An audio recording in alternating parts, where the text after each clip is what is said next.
Wester Mars by Charles L. Fontenay. Performed by Paul Lawley Jones. Of all the planets, Peach liked Mars best. Peach was a salesman, and his territory was the inhabited planets and moons.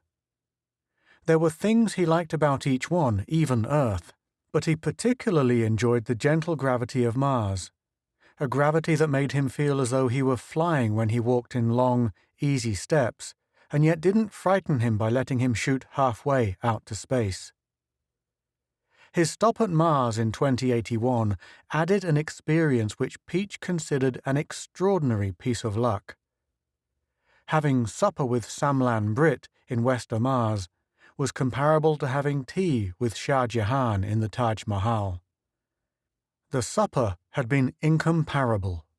Now the two of them sat in the dice room of the tower, warmed by a green and orange blaze in the huge fireplace, and smoked the sweet, strong, foot-long cigars that are produced only in the Hadriarchum lowlands of Mars. Beyond the double-thick glass of the window wall, the sun was setting behind the fantastic dunes of the Aeolia Desert. Around them in the dim-lit room, the air was thick with cigar smoke, haunted by the aura of legend. The tales of the founding of Wester Mars were vague. Peach had heard the vast wealth that built it had been won on a single throw of the dice, that Brit had been driven to build it by the hatred of a woman he loved, that he had built it above the bones of a man who had stolen his wife, that it was a memorial to his wife. While he was there, Peach hoped to sift truth from fancy, for he was a man of romantic bent. Below them, the tower dropped down the side of the cliff to a clear dome on the now shadowed lowland of Lacus Lucrinus. The dome enclosed most of the majestic building and its exotic gardens from the thin, oxygen-poor Martian air. It was a daring conception, nowhere duplicated, an airtight building that projected high above its plasticine dome. Peach inhaled a long, sweet draught of smoke and blessed the fact that his product was the latest in weather control units.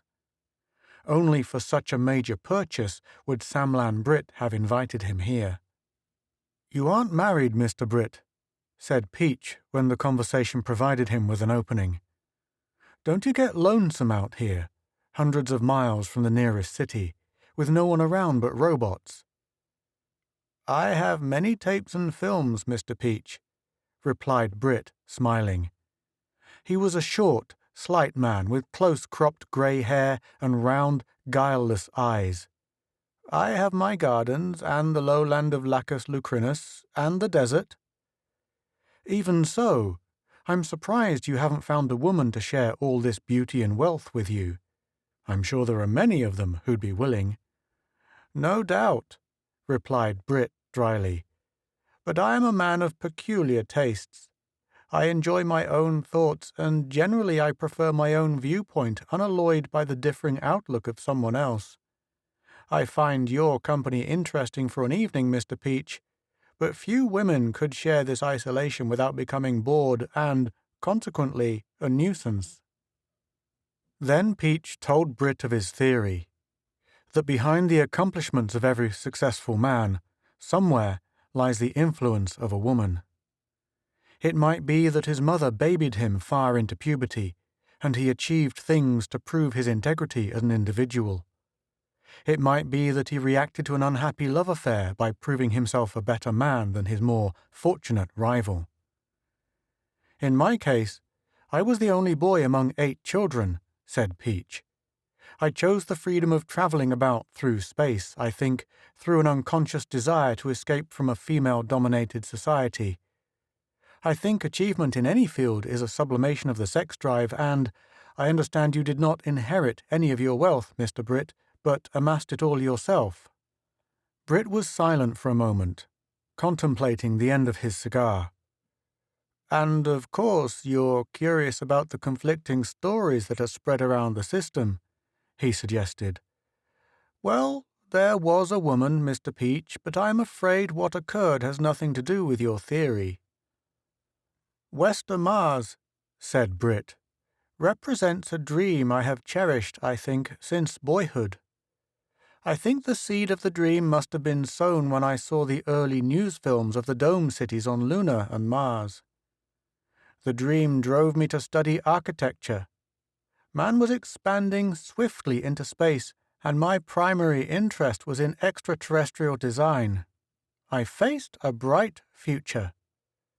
But 20 years ago, when I met Dory, the realization of Western Mars seemed farther away than it had in boyhood. An architect's draftsman is paid well, but not lavishly, and you can imagine what sort of wealth was required to build a place like this, 40 million miles from Earth. My trouble was, I was in a hurry. My weakness was, I knew that the turn of a card or the roll of the dice could double my weekly salary. It could, but of course, as often as not, it didn't. Consequently, I might be rich for a day, only to go hungry for a week. It was during one of the hungry periods in 2060 that I attended a meeting of the Astronaut Club for the sake of my stomach. I was living then in Huntsville, the Alabama spaceport city, and it was for business reasons that I belonged to the Astronaut Club. The food was fair, the speeches dull. I was little interested in the entertainment that was to follow, but I wanted to finish my cigar and coffee.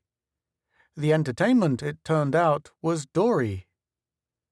Her father came out of the wings first, a consumptive old man with a shock of unkempt grey hair. In the center of the table he laid a small rubber ball, a coin, and a pair of dice. He bounced the rubber ball. It bounced a few times and subsided, after a couple of helpful astronauts had prevented it from rolling off the edge of the table. He tossed the coin about a dozen times and rolled the dice about a dozen times to prove that the falls were at random. All the while, he gave out a tired, monotonous spiel about the laws of chance. Then Dory came out. She was too thin to be pretty, but there was a childish appeal about her. She had big, dark eyes in a sad little face, and almost colorless hair. She impressed me not at all. What held me then was that something obviously was to be done with the dice. The old man bounced the ball again. Dory stood a little way from the table and did nothing but keep her eyes on the bouncing ball. It bounced. It kept bouncing. It did not slow down. At the top of each arc, something invisible seemed to give it an additional downward push, so that it did not stop. When it drifted toward the edge of the table, something invisible seemed to guide it gently but forcefully back to the center. The old man tossed the coin. Dory watched it silently as it spun in a sparkling arc. It fell heads. He tossed it again. It fell heads. As long as anyone at the table still doubted, 19 times, I think, he tossed the coin and it fell heads. The old man rolled the dice. Dory watched them as they rolled. They fell 7. He rolled them again. They fell 7. This time I counted. 22 times he rolled the dice, and 22 times they fell 7. Then someone called for an 8, and they fell 8. The act ended on a farcical note, with water jumping from a glass to splash the shirt front of Gers, the club president. Gers, whose shirt was well stuffed, didn't appear to appreciate it much, but the others roared. Then Dory and her father retired, and I was up from the table, nearly upsetting my chair to follow them. Most of the other members of the Astronaut Club undoubtedly thought the act was a clever piece of legerdemain. But I knew the power Dory possessed, for I had read much about it and had yearned for it myself. Obviously, Dory had strong psychokinetic ability. If you are not familiar with that, Mr. Peach, it is the ability to manipulate physical things by means of the mind alone. It is still a subject for investigation, but it was a quality that Dory possessed beyond any doubt. I caught up with them in the next room, waiting. For Green, our club secretary, was a cautious man and never paid entertainers in advance. When Dory's father realized I was not the man bringing his money to him, he sat down disconsolately in a straight-back chair and let me talk to Dory without interruption. Probably he had been through this before. I introduced myself to Dory and, since her impatient expression didn't encourage idle chatter, started right in with, "You and your father are picking up pennies when you could be rich. Now, if you are going to offer to be our manager, you're wasting your breath. My father has had such offers before, and we want no manager. He's satisfied with things as they are." That's what I had planned, although being their manager would have been only a blind for what I had in mind. I changed my tack. "As a matter of fact, I was interested in you, Miss Dory. I was attracted to you the moment I saw you. I wonder if you'd go out to dinner with me tonight." It was a risky invitation, for I'd have to borrow money for such a date, and prospective creditors were wary of me by now. Her face lit up a little at the words. I'm sure she had received such a compliment rarely, if ever, but she said, "My father doesn't allow me to go out with men." I thought a minute. Surely he couldn't have any objection to my visiting him tonight, could he? "And if you're there, well—" "We're staying at the Ringo Hotel," she said after a moment's hesitation, and favored me with a shy smile. Well, I was able to borrow some money, and with it I bought a few flowers for Dory and a quantity of the rawest, cheapest whiskey I could find. I had recognized the symptoms of the sot in the old man's pouchy face and shaking hands. The Ringo Hotel was a run-down place in the eastern sector of town. The old man was not especially glad to see me when I appeared early that evening, but his attitude changed quickly when I unwrapped the liquor. Within an hour he was dead drunk and snoring on the bed. Dory drank nothing, and I drank just enough to loosen my tongue and my inhibitions. It was not the sort of romantic atmosphere I would have preferred, with the two of us facing each other in hard, straight-back chairs, the bare light bulb glaring down on us, and the old souse snoring away in his drunken dreams. But I was determined not to let this opportunity escape me. I talked my way carefully, without making any precipitous advances or suggestions, and soon I learned one inescapable fact. Dory had no love left for her father and would leave him in a moment. But her long-dead mother had instilled in her a rigid mortality that left no door open for informal association, no matter how attractive I made it. There was one course open to me. "Dory," I said, "I have never married because all my life I have been waiting for the woman to appear whom I knew would be right for me. When I saw you, I thought you were that woman, and now I know. Will you marry me?" Now, would you think any woman would consider such a proposal seriously from a man she had met 8 hours before, especially a sedate, conventional woman like Dory? It was an indication of her hatred of the life she led that she did not even glance at the old man on the bed. Her answer was in the light that flooded her thin face. In that moment, she was beautiful. I had made fast work of my courtship of Dory, and I made fast work of the task of getting rid of her father. After our marriage, I gave him enough money to get blind drunk, and then we left town in a hurry. As much as she had grown to detest the old bum, Dory did not particularly approve of this trick. But she had surrendered to a love for me so complete she was willing to do anything I asked without permission. I understand he died in jail soon afterward. Our match was not an unhappy one. I have no great capacity for affection, but I was not cruel to Dory. To win her in a hurry, I had to convince her I was desperately in love with her, and it was to my interest to continue the illusion. For my plans encompassed no continuation of the piddling little magic show she had put on with her father. I was a gambler, and with Dory at my side, a great field of opportunity lay before me. I don't know if you are familiar with the game of dice, Mr. Peach. No? It's a very ancient and honorable game. The player with the dice rolls them. If a 7 or an 11 comes up, it's a natural and he wins the bet and keeps the dice for another roll. If a 2, 3, or 12 turns up, it's craps and he loses his bet but keeps the dice for another roll. If any other number comes up, that's his point, and he keeps rolling the dice until either that number repeats or a 7 comes up. If he wins this point, he wins the bet and keeps the dice, but a 7 loses him both his bet and the dice.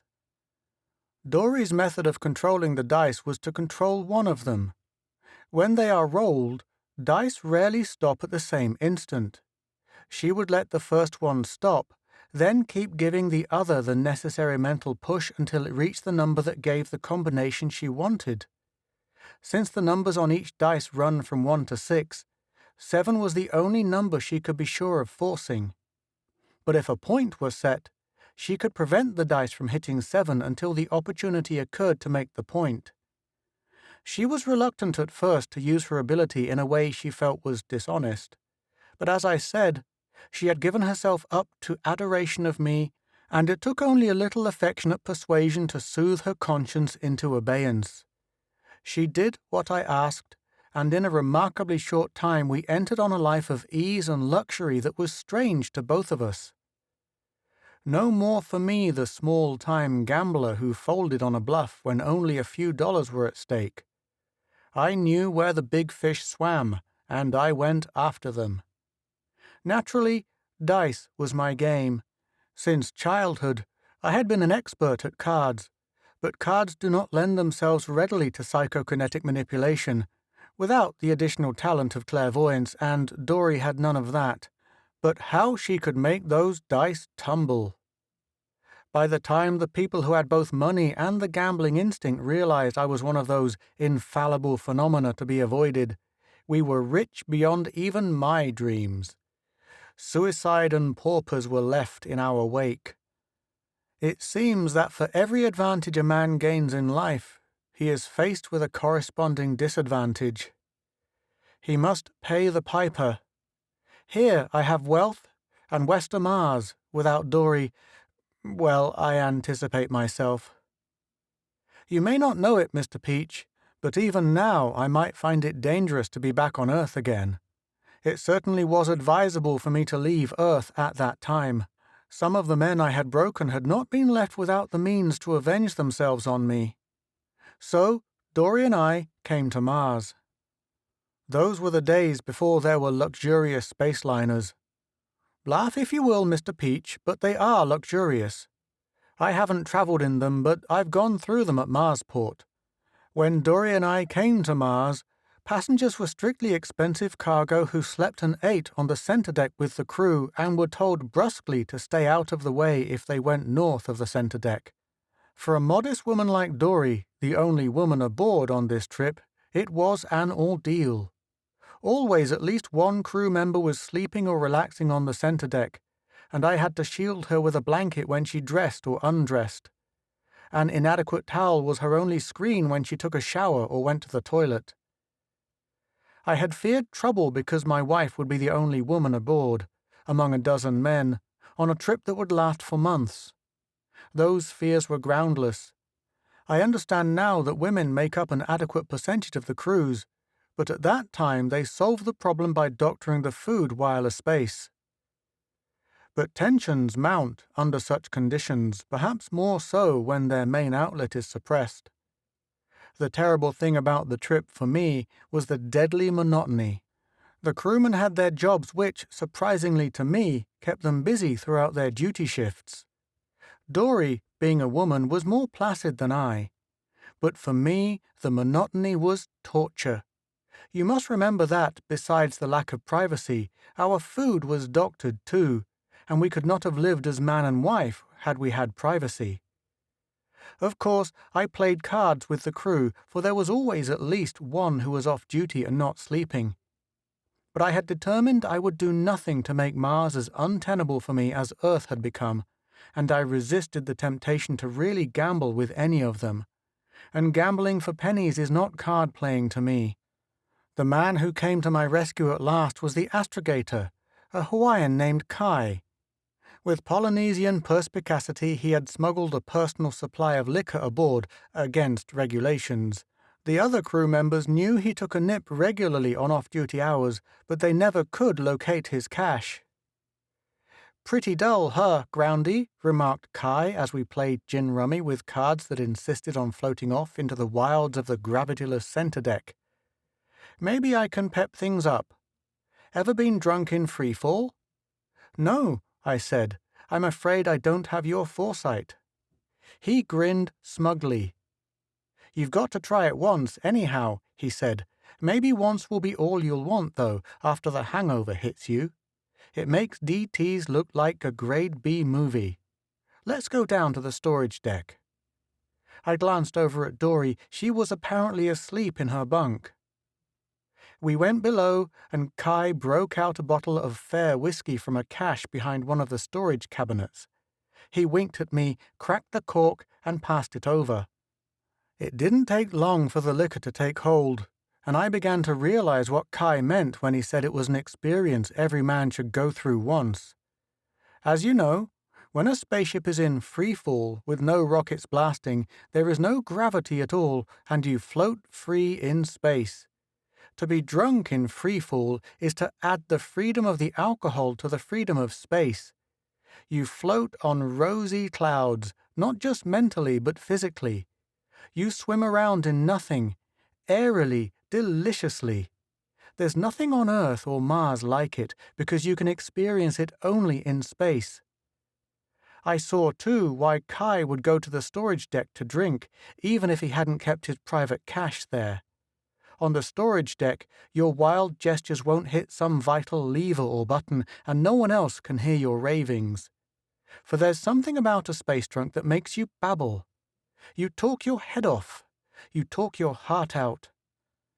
A space drunk is a good catharsis for all the mental quirks and repressions that have been bothering you, and maybe I needed such a catharsis. Probably Kai did too.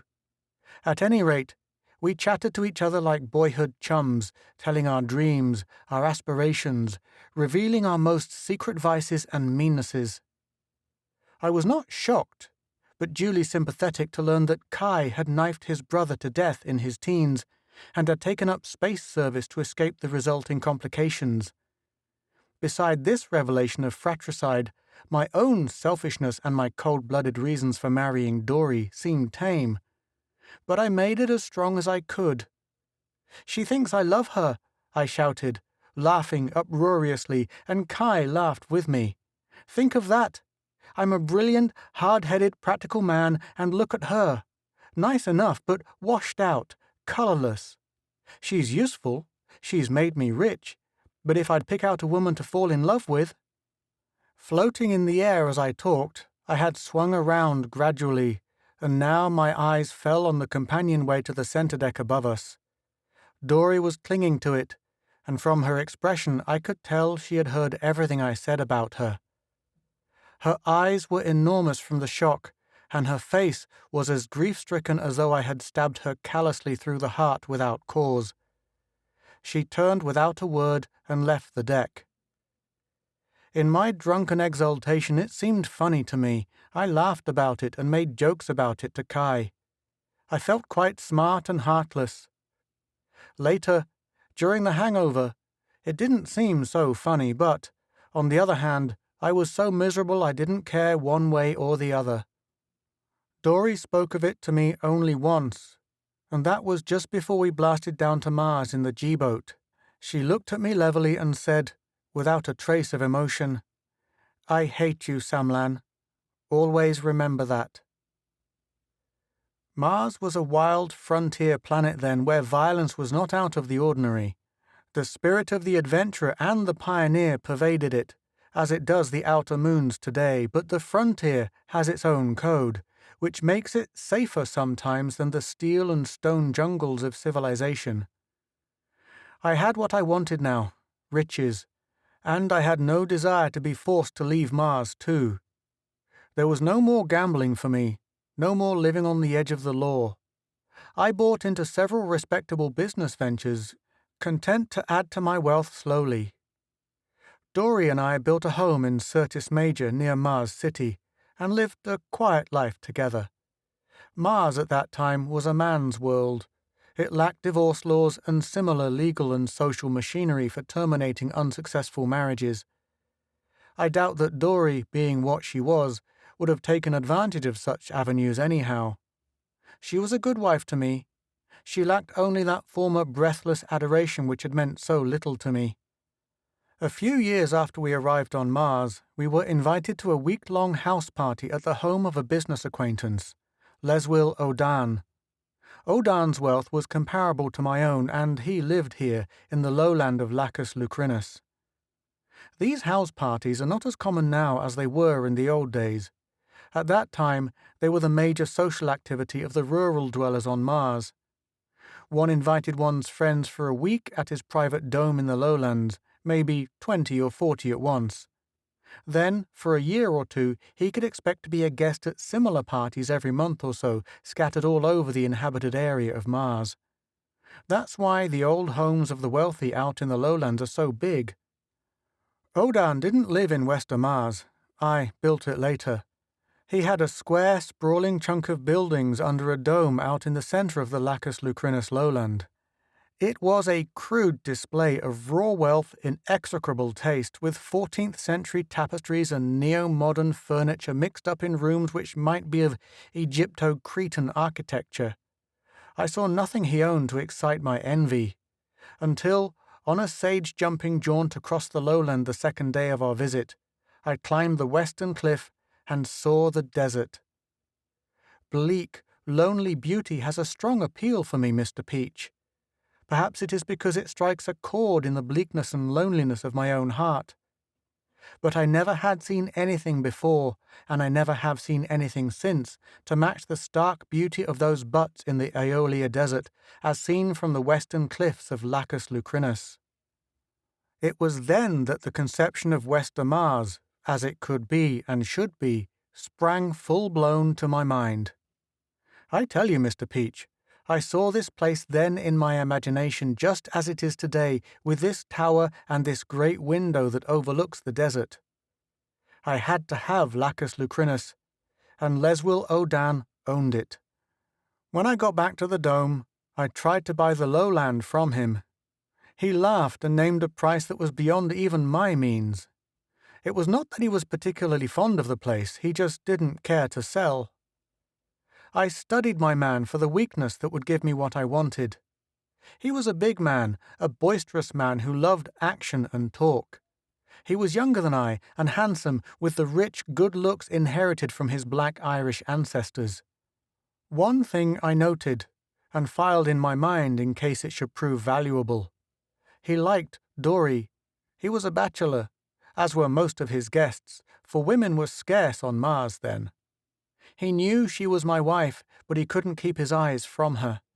I think perhaps it was the appeal to such a man as O'Dan, of that childish wistfulness and helplessness in her which I have described to you. What gave me my lead was seeing him play roulette that evening. The sparkle of the born gambler shone in his eyes, and he pushed the stakes up and up, much too high for a sociable game. At that moment, I decided to break my resolution not to gamble on Mars. It was not hard to talk O'Dan and several other men into a game the next night. I wanted dice, but O'Dan preferred cards. The others didn't seem to care. At last, O'Dan turned to Dory, who was standing at my side. "I'll leave the decision to Mrs. Britt," he said, smiling up at her. "Which shall it be, Mrs. Britt, dice or cards?" My heart leapt, for Dory knew why I preferred dice. "Cards," she said in a cold voice, and walked away. Well, if Dory were going to take that attitude, cards would be better for me anyhow. She might turn the dice against me. I didn't fear my ability at cards. I don't use a marked deck in cheating at cards. I use the natural ability of my hands.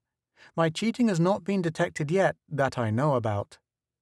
I have to qualify that statement because I never have been sure whether O'Dan knew I was cheating on my deals. Certainly he was very cautious on hands which I dealt, betting low and going out even on fairly good hands. On the other hand, I never did see him cheating, but he bet with confidence on the hands he dealt. O'Dan was inclined to go for higher and higher stakes anyhow, and I was interested in pushing the stakes higher. Before long, everyone else had been forced from the game. It was the two of us against each other. I was sure O'Dan was not cheating and, since I couldn't get the sort of bets I wanted from him on the hands I dealt, I bet recklessly on those he dealt. For a while, the luck swung back and forth between us evenly. Then he hit a winning streak. Neither of us was drinking. We were cold, sober, and we were betting thousands on the turn of a card. Hours passed, and I could no longer cover my bets with liquid assets. But my luck had to change. I began betting my property, my business property, my stocks and investments, at last my home in Syrtis Major. It was nearly dawn when I realized I had nothing more to bet. Everything I had built up on Earth and brought to Mars with me, everything I had added to it on Mars, belonged to O'Dan now. I was a pauper. I pushed the cards aside and started to get up from the table, soaked with perspiration, when I saw Dory standing in the door. She was looking at me across the heads of the intent spectators, on her face one of the most wistful expressions I have ever seen. There was my ticket back to wealth. It could be a long, slow pull. I could wind up leaving Mars as I had left Earth. Or I could use that ticket to win it all back now. It was a desperate chance, a chance that depended on the vagaries of Dory's emotions. It was my only chance. "O'Dan," I said calmly, "you have no wife, and I see you like mine. I'll make a last bet with you. My wife against all you own, what you've won from me and your possessions as well." O'Dan stared at me a long moment. Then he turned slowly and saw Dory standing there. In that instant, I was convinced he had not been cheating. "All right," he said, and he sounded as though he was strangling. "Deal the cards." He drew his heat gun and laid it on the table before him, as if warning me. Maybe he didn't know, but he suspected. I could not take a chance on cheating now, and the way the cards had been running, I couldn't take a chance on them without cheating. "Not cards," I said. "I'll roll the dice with you, O'Dan." He hesitated, then said, "All right, I'll go and get the dice." He left the room and brought them in. A pair of white dice with black spots, still sealed in their plastic box bearing the stamp of Lunar Mars Exports. That was an unshakable guarantee that they were honest dice. I broke the seal. "Dory," I said, "come here." Dory came to my side. "Dory," I said, "I'm going to roll the dice with Mr. O'Dan. I'm betting you against everything he owns and everything I did own. If I lose, you belong to him and I'm a penniless outcast. Do you understand that, Dory?" "I understand," she answered in a low voice. "All right," I said, "let them roll." We rolled first for possession of the dice. The dice bounced in slow motion, tantalizingly in the weak Martian gravity. I rolled an 8 and O'Dan rolled a 5. I had the dice. I rolled them and watched them spin, holding my breath. Dory could control them. Would it be craps or a natural? Would I lose or win? The first one stopped on 3. I let out my breath in a gasp of relief. Craps was impossible now. The second die rolled and tumbled and stopped. It was another 3. My point was 6. Hot anger swept over me. Dory had not touched the dice with her mind. It was not just that it hadn't been a natural. I could tell. I had gambled long enough to tell when the dice fell free and when they were influenced. "My point is 6, I said.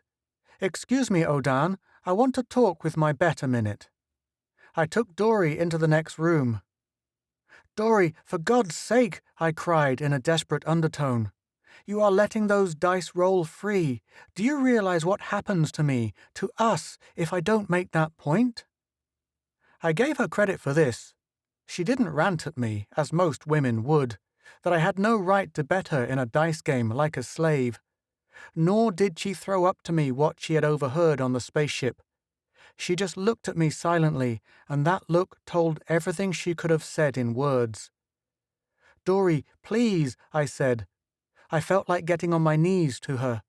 "Maybe you despise me now, but for the sake of what we've been to each other once, just this one time, control the dice." She looked at me, and now I could read nothing in her expression. "I'll control the dice," she said tonelessly. We went back in, and I was sweating in terror and anguish when I picked up the dice. One of us was to be destroyed utterly on that roll, and only Dory could decide which one. Would she destroy Odan or me? I rolled the dice out on the table, and I don't think anyone in the room breathed except Dory. One of them fell almost solid, a 5. The other die spun and tumbled. A 2 would ruin me. A 1 would ruin Odan. Anything else would just postpone the inevitable. The die slowed, bouncing. "Take it, Dory," I prayed silently, and Dory took it.